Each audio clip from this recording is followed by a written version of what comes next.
Hello and welcome to UC News. I'm Kennedy Metcalf. And I'm Ben Ship. Tonight on UC News, investigative reporter Abby Dye tells us there could be more rapes on campus than UC is telling you. And UC is home to many talented artists. We give you a preview of works and performances you might see on campus. Also, Reagan Yoakum gives us an update on Cincinnati sports. But first, some students at the University of Cincinnati are reeling from the death of a student in a dorm. Police found John Calvin Shepard in his room at Daniels Hall after his roommate called 911 February 19th. Shepard was a first-year student and a graduate of Covington Catholic High School. The university is offering counseling to help students deal with the tragedy. The Hamilton County coroner says she doesn't suspect foul play, but can't say how he died until she gets back autopsy results. A dorm on the University of Cincinnati's campus is receiving attention due to an abrupt cut in their advising staff. What this means for its residents and the backlash this decision received, Kennedy Metcalf has the story. UC's Office of Resident Education and Development recently fired 9 residential advisors in Daniels Hall. They immediately had to resign due to accusations of underage drinking. While 2 of them appealed their termination, UC Housing fired 7 of the 9 RAs. The accused RAs were partying with students on campus. This act isn't allowed and was caught on camera by fellow students. Seth Corlett, a current RA in Daniels, explains the responsibilities of his job and the higher standard he is held to. I mean, fundamentally, we are held to the exact same standards that any other resident of the building is. I'm also a mandatory reporter, so what a resident tells me is confidential in that it doesn't go out. The shortage of staff left most residents without an RA for a month and a half. Yeah, I was a little surprised by it. Molly Henderson shares her thoughts on the decision of the abrupt termination. I don't know if firing all of them was the right course of action. I feel like there should have been another way, maybe put them on probation or something, or maybe like something else, or like talk to them, or if they were going to fire, maybe go about it in a different way. And UC Housing says they stand by their decision, saying they promote safety on campus and do not condone any misconduct from their employees in any way. Kennedy Metcalf, UC News. UC students may be paying more for school starting in the fall. For the past 5 years, UC has been under a tuition freeze, which kept the cost of school from rising during that time. Come fall, students could expect to pay $330 extra per semester for their education. Also, UC shuttle buses are extending hours after the Student Senate passed a bill earlier this month. The shuttles will run through 11 o'clock from now on. Peyton Marshall says students feel the change will make a big impact. The street is super sketchy at night time, like you really do not want to walk down that street. Mustafa Kuwapuala is a freshman mechanical engineering major from London. He doesn't have a car on campus, so he relies on taking the UC shuttle multiple times a day. It's like I've been stranded so many times at Langston where I need to get home, and there's no possible way that I could like walk back home all the way to CP Cincy at like 1, 2 o'clock in the morning. So I just either end up pulling an all-nighter or just staying at my friend's place, which isn't really the most convenient things. He says he hears horror stories from his friends walking on campus at night and often sees homeless people smoking inside the lobbies of campus apartment buildings. Safety at night is becoming more and more of an issue as stuff like that rises. Sophomore student government member Gianna Vitali says later shuttle hours are only the first step. Especially in this area, student safety has always been an issue, and so I think one of the main reasons why we passed the bill is because students walk alone at night no matter what. Vitali says student government is trying to pass a bill to extend summer shuttle hours too. With Campus Watch leading last semester, students have been concerned about their safety. Now, with the bus stop opening 2 hours later, they can get from point A to point B a little safer. Here for UC News, I'm Peyton Marshall. There may be more rapes on campus than the university is telling you. Find out why after the break. And winter is on its way out, but the flu is still here. And student government held their annual elections. Meet the new student leaders at UC next.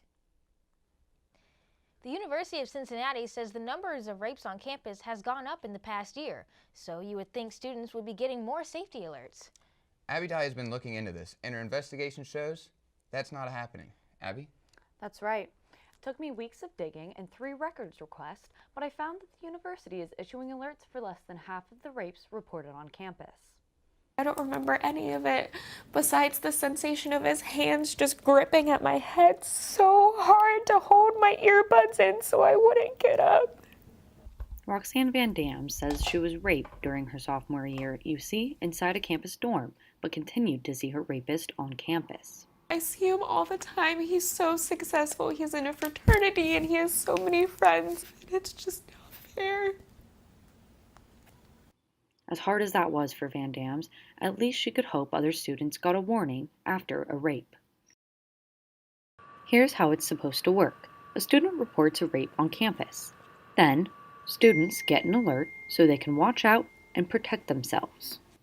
For example, on April 16, 2017, one student reported to UC police that someone had raped her at the Stratford Heights Residence Hall on Clifton Avenue. But UC never issued a crime alert. They never notified students, parents, or faculty. That's even though federal law forces every university to let people know immediately about any crime that could pose a threat on campus. It wasn't the first time UC failed to notify students about a rape on campus. Our investigation shows it happens more often than not. UC's annual security report shows that between 2014 and 2017, 33 people reported rapes on campus, but in that same time period, UC issued only 7 crime alerts for rape. The numbers for reported rapes inside campus dorms are just as shocking. Records show 33 people reported rapes in dorms between 2014 and 2017. In that same time period, UC issued only 5 safety alerts for rapes in dorms. This is University Park Apartments, a UC dorm where in 2016, 4 students reported rapes. However, records show UC issued only 1 crime alert. Bethany White was a resident advisor at the University Park Apartments in 2016. She says that even she was unaware 4 people reported rapes at UPA that year. I feel like UC community should have gotten a better idea of the statistics, and I don't think it was taken as seriously as it should have been, especially in the college campus. In 2017, UC issued alerts for only 27% of rapes on campus. UC claims it is committed to creating a safe campus culture, but UC's failure to alert students about on-campus rapes suggests otherwise. I don't care if UC is one of the hottest colleges in America. It's not hot that you don't even talk about this topic. They don't even want to talk about what sexual assault or rape is. And Van Dams has a wonderful point there. This is a conversation that we need to be having on campus, but it's simply not happening. Absolutely. It's not only something that we should be talking about on campus, but nationwide, all over the world. It needs to be heard. Agreed. And I appreciate you sharing that with us. The University of Cincinnati is left without a Title IX coordinator, yet again. UC's former Title IX coordinator, Andrea Goldblum, left her office at the university for good on March 15th. The Title IX coordinator is responsible for investigating complaints about sexual violence. The university spent more than 2 years without a Title IX coordinator before hiring Goldblum, who is leaving the position after only 10 months. Vice President for Equity, Bluzette Marshall, says the university is looking to fill the position as soon as possible. The Lindner College of Business named Mary Ann Lewis its first female dean in March. Before accepting the position, Lewis was the dean of Cass Business School in London. She previously worked at UC for 20 years. She will begin her term as dean July 1st. UC has new student leaders after this year's student government elections.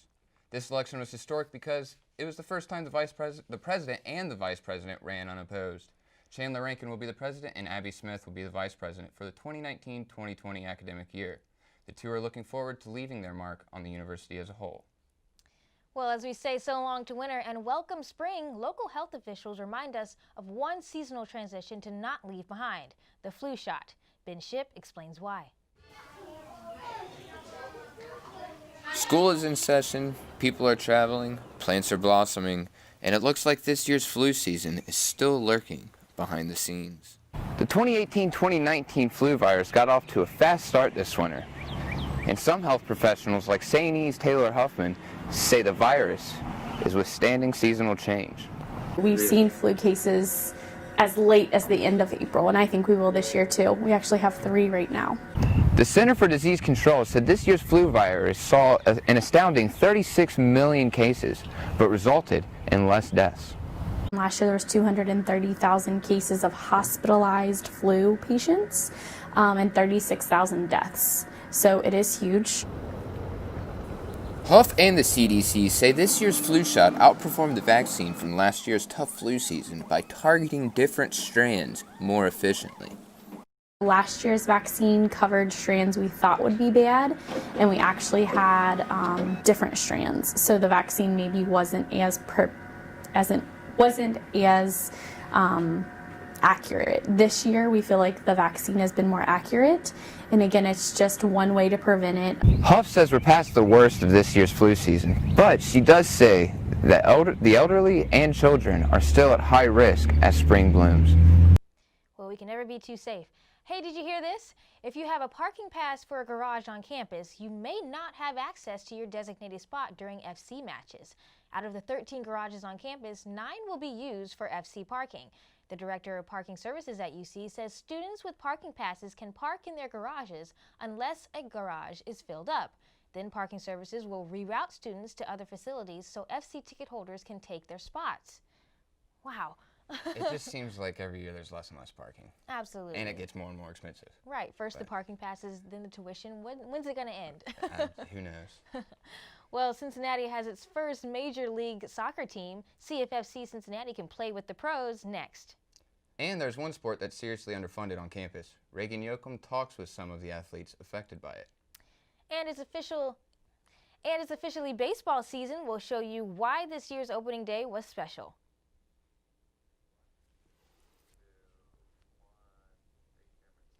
Well, the FC season is heating up, isn't it? Yeah, and I, for one, can tell you that those games are a lot of fun. Ben, have you been? I've been to just about every game so far. Oh, wow, we got a super fan on our hands here. Oh, yeah. Oh, yeah. Well, guys, FC Cincinnati fans, along with Ben and players, are celebrating their first MLS home game with a victory.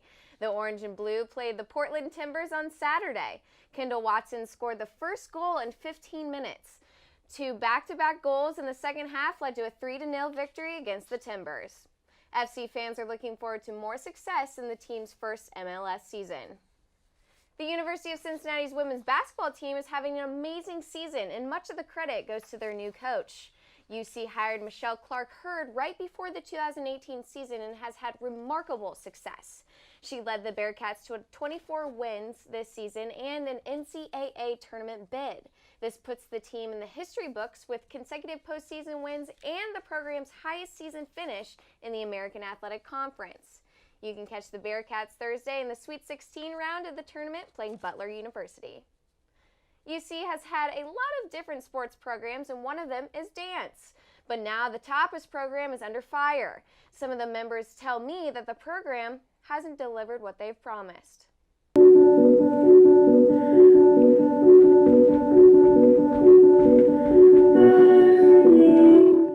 Madeline Brown is a senior at UC preparing to graduate this spring.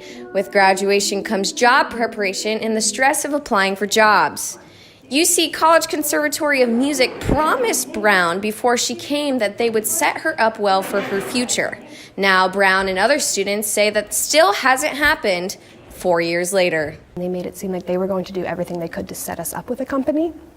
And that has just not been happening. And if anything, it's, they're doing things detrimental to us finding a job. Lydia Hubacher is also in her last semester at UC. Hubacher says that she feels cheated because her non-dance major peers are receiving job offers because they are better funded.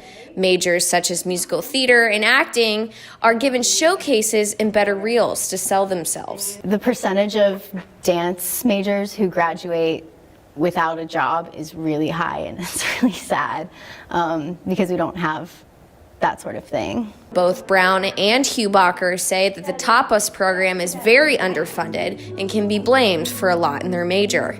The dance program is currently looking for a new director of dance. No word on when they will have a replacement. What started as a childhood hobby for Sarah Kramer and her friends has now flourished into a club at the University of Cincinnati. In the fall of 2016, Kramer left her home team, the Comet Skippers, to go to college. Life was hard, without jump rope. Kramer and other jumpers found more people to create the Jump Rope Club to promote fitness, creativity through fitness, and community. Kramer and friends now have traveled the world competing and teaching the universal language of the sport. I think that's one of the coolest things that jump rope has taught me is how to communicate through love and through like learning how like your body language can communicate sometimes even more than words, and like how to teach like beyond the language barrier. You can now catch Kramer and UC Jump Rope performing at UC basketball games, charity events, and much more. This year's opening day is one that will go down in the history books. As the sun rose over the Great American Ballpark, the groundskeepers prepared the field for 150th year of professional baseball. The Reds were the first pro team established in 1869. Not only is the season a landmark year, but this year's opening day is the earliest one ever, being on March 28th.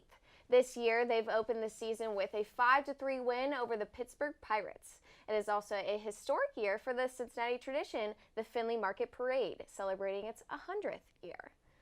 Well, guys, were you able to make it down to the parade this year? It was a big one. I didn't, but I did get to make it to a game, and Yasiel Puig and all the new sightings, Matt Kemp, hopefully it turns out to be a good thing. Amazing. Yes, I did watch that one on TV. Yeah. It was a good one. It's crazy to think 100 years of the parade. That's crazy. It's been going that long. Hey, I mean, it's part of Cincinnati at this point. Yes, so I love that part about Cincinnati. You know, the tradition, the feeling, the hot dogs. No, hey. Peanuts and Cracker Jacks, whatever you say. Well, CCM is trying to make it easier to see their performances, what they are working on next. Some actors have come a long way since their first class. A sneak peek at their freshman showcase after the break.